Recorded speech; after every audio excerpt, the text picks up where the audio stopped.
Hoy celebramos los 25 años del acuerdo de paz entre Ecuador y Perú. Y dentro de 2 meses vamos a celebrar la dolarización del Ecuador. Y luego de eso, a los pocos meses, celebraremos la primera ola migratoria masiva de mujeres y familias ecuatorianas a Europa y Estados Unidos. Pero para entender todo esto tenemos que entender primero qué es lo que pasó en aquel año 1998, 97, 99. Recordemos que todo esto gira alrededor de lo que ocurría con la población ecuatoriana.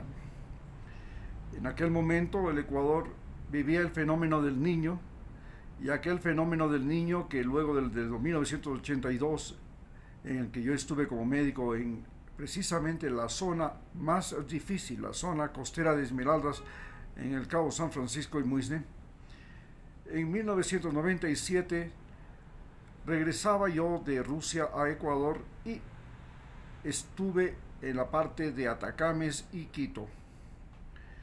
En ese momento, para entender qué es lo que sucedía en el fenómeno del Niño, podríamos decir que los daños del fenómeno del Niño de 1997 fueron superiores a los daños del 1982, a pesar de que la violencia del fenómeno fue menor.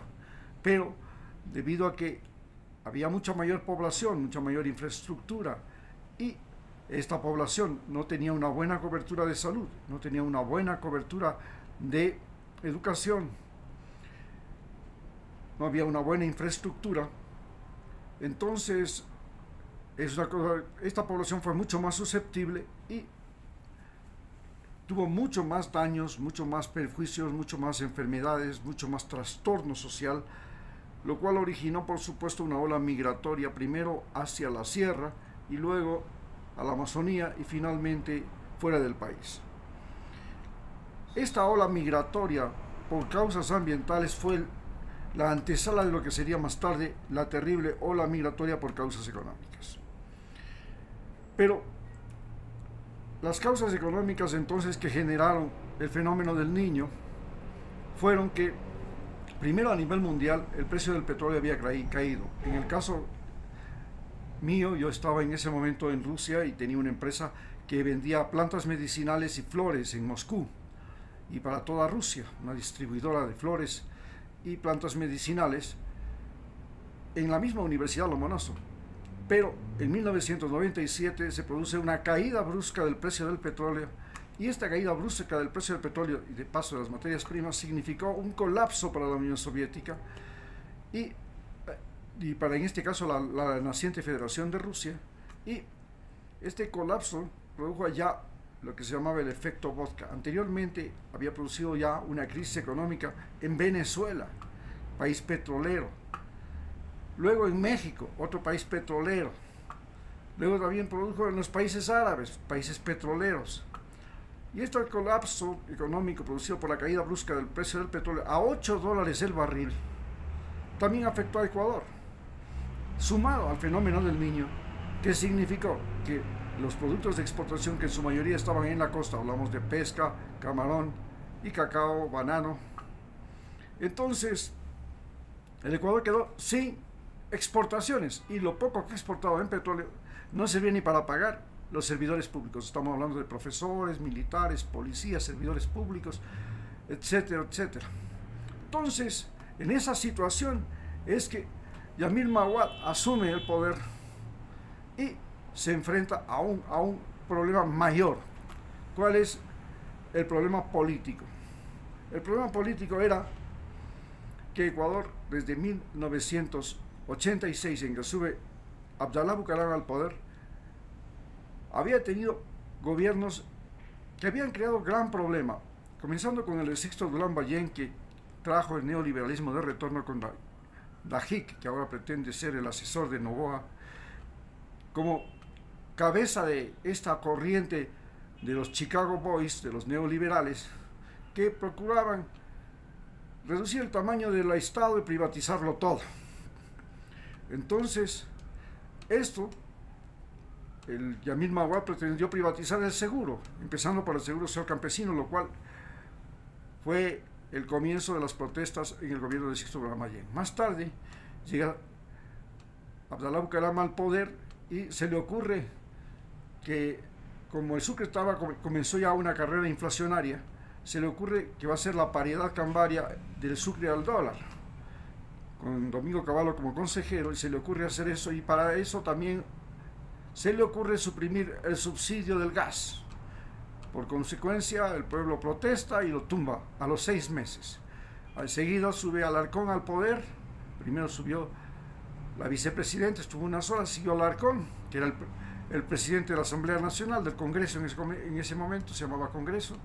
Y este señor se le ocurre entonces, ya desde la época de la guerra del CENEPA, Ecuador entró en una negociación con el Perú por el asunto de la paz. En el CENEPA el Ecuador tuvo una victoria militar, pero desde la guerra del CENEPA hasta con la firma del tratado entre Ecuador y Perú en 1999, el asunto era que el Perú se había armado, se había convertido en la segunda potencia militar más fuerte del continente después de Brasil. Tenía un armamento militar y amenazaba con una nueva invasión en el momento en que sube el presidente Yamil Mahuad al poder.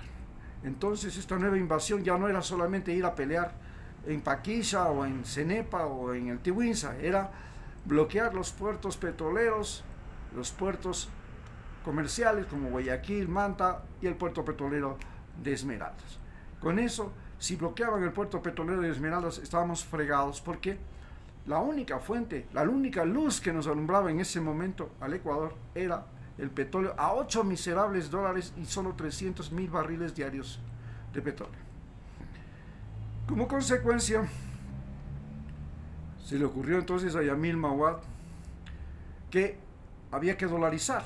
Esta idea de dolarizar ya corría en el cerebro de la gente, porque la gente perdió la confianza en la moneda. ¿Y por qué pierde la confianza en la moneda? Porque evidentemente una moneda que representa confianza, y en el momento en que la gente ya no cree en esa moneda, como está pasando ahora al peso argentino, como le pasa al bolívar en Venezuela, le pasó al sucre.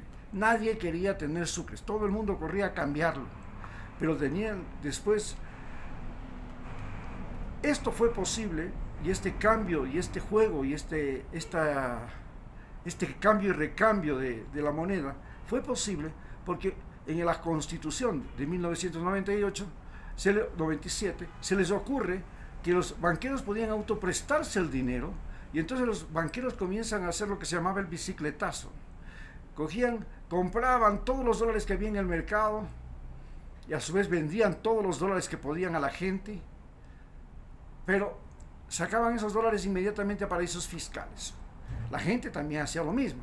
No querían tener sucres, compraban inmediatamente dólares, y si no compraban dólares iban a comprar carros, iban a comprar casas, iban a comprar cosas a crédito. ¿Por qué? Porque se firmaba el contrato de la compra de una refrigeradora a crédito por tal valor, y resulta que después, como el sucre se devaluaba, ya no pagaba nada prácticamente por el auto, ya no pagaba nada por la refrigeradora. Entonces todo el mundo quería comprar, porque las refrigeradoras y los autos se devaluaban de la noche al día, porque las refrigeradoras y los autos se vendían en sucres, pero en ese día se podía comprar. Al día siguiente ya valían otro precio, y al día siguiente ya valían otro precio, y al día siguiente ya valía otro precio. Entonces había que comprar el día anterior. Por esa razón se volvió una fiebre y aparecían autos nuevos por todas partes en plena ciudad. Pero al mismo tiempo, muchos ecuatorianos corrieron inmediatamente a sacar su plata fuera del país, porque vaya a venir una incautación de dólares del gobierno, y por supuesto los banqueros hicieron lo mismo. Ante esta situación, el gobierno justamente hizo un feriado bancario y prohibió la salida del dinero, prohibió sacar los depósitos. Esto se prolongó y se prolongó hasta que la gente entró en desesperación, en pánico, y se produjo el fin de la moneda del sucre. Así desapareció el sucre. A su vez, Yamil Mahuad, que había llegado al poder gracias al financiamiento de los banqueros, porque tenían que enfrentarse al hombre más rico del Ecuador, como ahorita tuvo que enfrentarse Luisa González con el hombre más rico del Ecuador, el hijo de Álvaro Noboa. Entonces, este mismo fenómeno se presentó en ese momento. El hombre más rico del Ecuador, Álvaro Noboa, quería ser presidente y tenía la cantidad de dinero que le daba la gana, porque él tenía dólares, había inflación, era el hombre más rico, había multiplicado, él recibía dólares, él no vendía en sucres, él vendía en dólares el banano. Entonces tenía gran cantidad de dinero y quería ser presidente del Ecuador, quería ser el propietario del Ecuador. Ya no quería ser solo el propietario de la empresa Noboa, sino que quería ser propietario de todo el Ecuador. Y claro, para frenar esto, además era banquero, tenía el Banco del Austro, los otros banqueros se reunieron y dijeron, bueno, le vamos a financiar la campaña política al señor Yamil Mahuad. Y entonces vino los Isaías con Filambanco y le financiaron la campaña política y además eran dueños de los medios de comunicación. Tenían Telecentro y Gamavisión, más de 700 radios. A su vez vino Aspiazu, que tenía el Banco del Progreso, le financió también y tenía el diario El Telégrafo. Cuando viene la caída bancaria y los banqueros fugan del país, entonces el general José Gallardo, que era el ministro de Defensa, le captura a Aspiazu, pero sin decirle nada al presidente Yamil Mahuad. Le captura a Aspiazu en el aeropuerto, cuando ya se marchaba en su avioneta. Y Aspiazu le dice en ese momento a la prensa, señor Yamil Mahuad, usted se olvida que yo le di 6 millones de dólares para su campaña. Y sale a la luz pública que Yamil Mahuad había ganado las elecciones gracias al dinero de los banqueros. Había prácticamente también comprado las elecciones. Solamente los banqueros podían competir con Álvaro Noboa, que fue el hombre que destruyó la política ecuatoriana y la convirtió en un negocio de compra y venta del cargo público, de la presidencia. Es así como llega al poder Yamil Mahuad, y cuando está en el poder, su superministro, el actual presidente Guillermo Lasso, hace la jugada, permite que los banqueros hagan el bicicletazo, comprar los dólares, sacar al extranjero, esperar a que sube el dólar, volverle a meter, volver a hacer eso.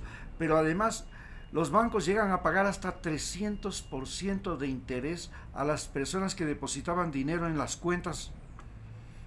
Eso era una locura. Entonces la gente vendía su casa para ir a poner el dinero en el banco, porque con los intereses que pagaba el banco, ya tenía un sueldo, ya no necesitaba trabajar. Pero los banqueros sabían que esto era solamente el día en que usted depositaba el dinero. Al día siguiente ya su dinero valía menos, al día siguiente ya valía menos, y al día siguiente ya valía nada, y al día siguiente estaba fregado. Y entonces usted había depositado la plata, usted vendió sus bienes, el banco cogió ese dinero, cogió esos bienes, los convirtió en dinero y compró dólares. Pero usted se quedó con un sucre que luego, cuando llega la dolarización, se convierte, en ese momento en que, por ejemplo, vendió el bien a $1 de 10.000, cogió, lo vendió tanto, cogió esa plata, la depositó en el banco, pero luego su bien inmediatamente ya no valía 10.000. Ese dinero que usted depositó en el banco ya no valía, ya no eran 10.000 sucres. Ese dinero era apenas 2.500 sucres. ¿Por qué? Porque la moneda subió el cambio a 25.000 sucres por dólar. O sea, usted perdió más del 75% del valor de su dinero. Esto enloqueció a la gente. Imagínese usted, cogía un salario, una pensión de jubilado, con la que al día siguiente ya no podía comprar el desayuno. Y al día siguiente ya no podía comprar ni la canasta para el desayuno, ni la bolsa. Terrible. No podía pagar el agua, no podía pagar la luz. Porque la luz subía, pero no subían los salarios. Eso fue terrible. Ese fue la debacle que produjo la dolarización. Pero, gracias a la dolarización, el Ecuador logró estabilidad económica. ¿Qué significaba eso? Que por favor, desde ahora, los bienes que yo tengo valen tanto, y no es el presidente y el capricho del presidente y el capricho del Banco Central el que dice cuánto vale mi bien, sino que ya mi bien vale tanto y es en dólares. Lo mismo pasa con el trabajo. Venía el presidente y decía, bueno, el trabajo de un empleado público, de un policía, de un militar, vale tanto. Este mes, al próximo mes, vale la mitad. ¿Cómo es eso? Decía el presidente y el gobierno de turno ponían el precio a su trabajo. Ahora ya no hay cómo devaluar el precio del trabajo, ya no hay cómo devaluar los salarios. Entonces, como es dólar, ya no se puede devaluar los salarios. Entonces, ahí es donde se logró salir de este drama que vive ahora Nicaragua, el drama que vive Venezuela y el drama que vive Argentina, el drama de la inflación. ¿Por qué? Porque el Banco Central, para poder pagar los sueldos públicos, engañaba a todo el país, fabricaba billetes sin respaldo. Entonces esos billetes salían a la calle, había un montón de billetes. Pero, oiga, ¿estos billetes de dónde salieron? Ah, no, una máquina los fabricó. O sea que no salieron de la compra y venta de un producto. No. Salió de una fábrica. Ah, caray. Y ahí fue cuando se produjo la inflación, la locura, la demencia de la crisis. Esta crisis fue tan terrible que produjo la primera migración de mujeres masivamente de Ecuador. Hoy estamos viviendo una crisis que es mucho más complicada. ¿Por qué es mucho más complicada? Primero porque la población de Ecuador ya no es la población de 1999. Estábamos hablando de 10 millones, 11 millones de habitantes. Estamos hablando de 17 millones de habitantes. Segundo, la población se produce una pandemia primero, y ese es un colapso económico. Quiebran masivamente, pero mueren además muchas personas. Le sigue al colapso, a la crisis sanitaria, una crisis de seguridad, una crisis económica, un empobrecimiento brusco de la población. ¿Por qué un empobrecimiento brusco de la población? Porque no solamente se trata de que la gente no tiene dinero, sino que la gente ya no puede gastar como antes, ya no puede comprar como antes, ya no puede vivir como antes. Y como estamos en dólares, entonces aquí el que más tiene sigue teniendo más. Y se produce una desigualdad. Esta desigualdad se volvió estúpida, gigante, monstruo. Entonces Guillermo Lasso llega a tener 4.000 millones de dólares en su banco. El otro que está ahora tiene como 3.000 millones en su banco, que acaba de ganar las elecciones. Cualquier persona, cualquier empresario, cualquier industrial tiene tiene millones por mano, pero en dólares, estamos hablando de dólares. Pero a su vez, los estudiantes que salen de los colegios, escuelas y universidades no tienen trabajo. Entonces, ¿qué diablos hacen con su vida? ¿A qué se la dedican? Y viene el negocio de la cocaína. Resulta que la cocaína sube de precio en el mundo. Es maravilloso. Es el nuevo oro de América Latina. Es el nuevo oro de los Andes. Y claro, igual que sucedió cuando los conquistadores españoles vinieron acá y estaban locos por el oro. Igual que sucedió cuando los colonos norteamericanos llegaron a los Estados Unidos y estaban locos por la tierra. Igual que los que estaban locos por la plata en Bolivia. Hoy la gente está loca por la cocaína. ¿Y por qué la cocaína enloquece a la gente y enloquece a los países y cambia la política y nos convierte y nos llena de delincuentes, de violentos, de asesinos, de sicarios, de cárceles, de matanzas, porque sencillamente Estados Unidos no logra controlar el precio de la cocaína? Y si no logra controlar el precio de la cocaína, no puede hacer nada. Si la cocaína sigue valiendo tanto, va a seguir siendo oro. Y si no la produce Ecuador, la producirá otro país. Si no la produce otro país, la producirá el otro. Y si no la produce el otro, la producirá el otro. Y si no es un narcotraficante, será el otro. Y si le matan a un narcotraficante, ¿por qué? Porque, señores, Ahí está el problema, el precio de la cocaína y la demanda de la cocaína. ¿Por qué los norteamericanos necesitan de tanta cocaína? ¿Por qué los europeos necesitan de tanta cocaína? ¿Por qué diablos no necesitan de otra cosa?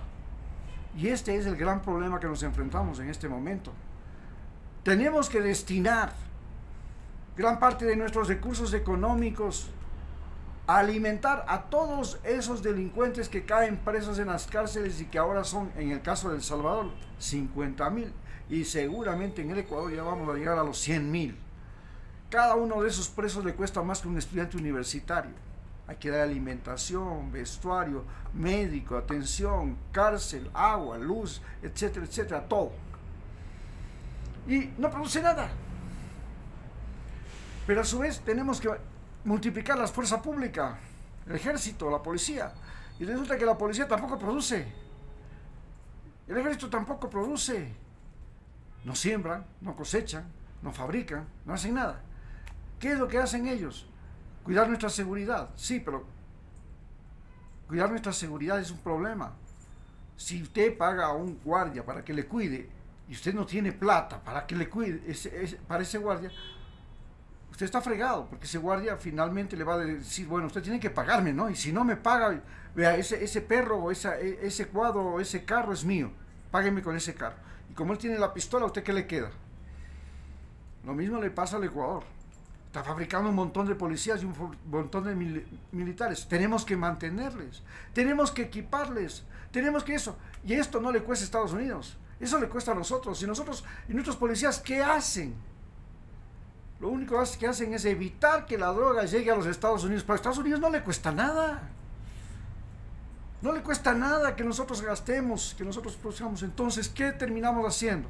Nosotros le estamos financiando a Estados Unidos una guerra llamada la guerra al narcotráfico, en la que nosotros ponemos la plata, ponemos los muertos, ponemos los policías, ponemos los militares, y los Estados Unidos lo único que hacen es poner las armas y las balas, que además las tenemos que comprar, y ponen también los uniformes, los radares, los autos, los vehículos, que también tenemos que pagarles.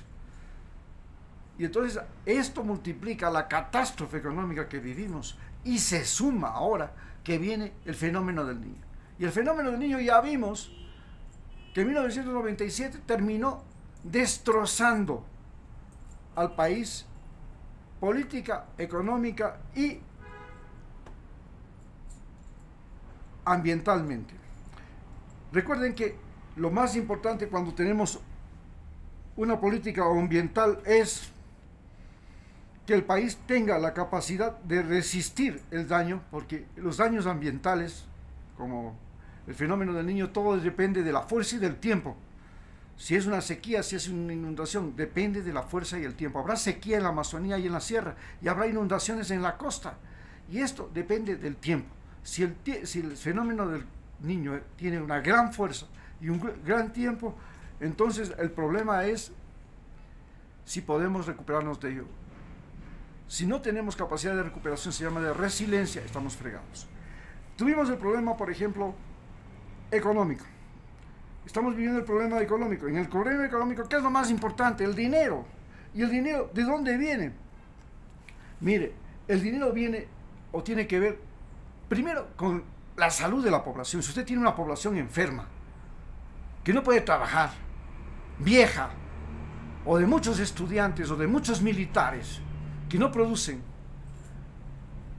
resulta que usted tiene una carga que es feroz, y ese es un gran problema para el país.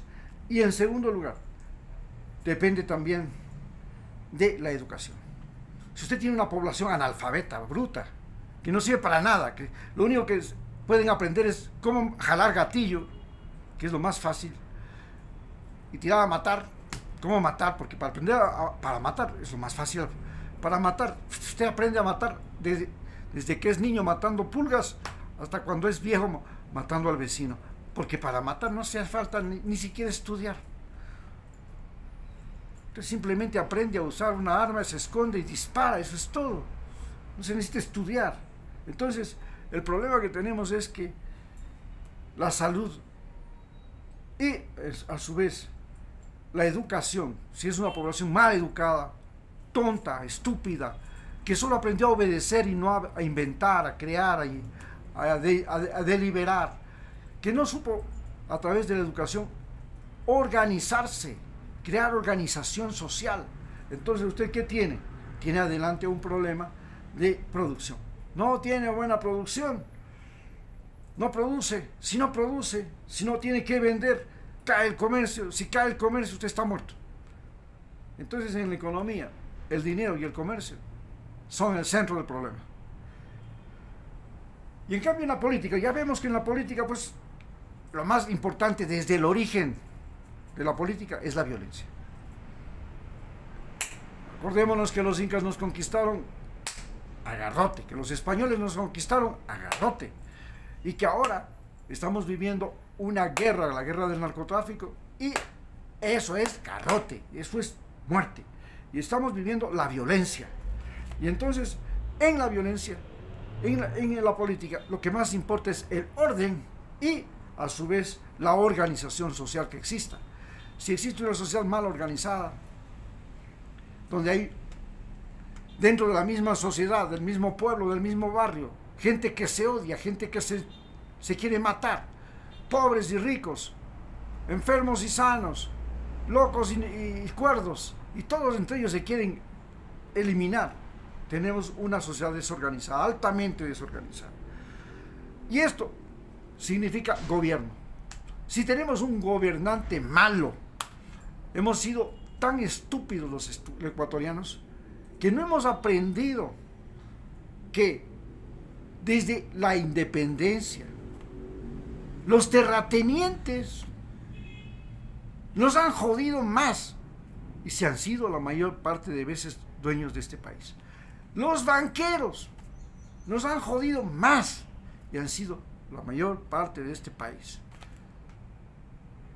Hoy pensamos que un adolescente prácticamente, un adolescente en la política, el nuevo presidente, que es el más joven del mundo, este va a ser el que nos salve. Ya pasó por eso Roma. Le puso a un Calígula que tenía a los 18 años. Le puso a un Nerón a los 18 años. Le puso a un Comodo a los 18 años. ¿Y qué terminó? Siendo un desastre para estos países, para esos imperios.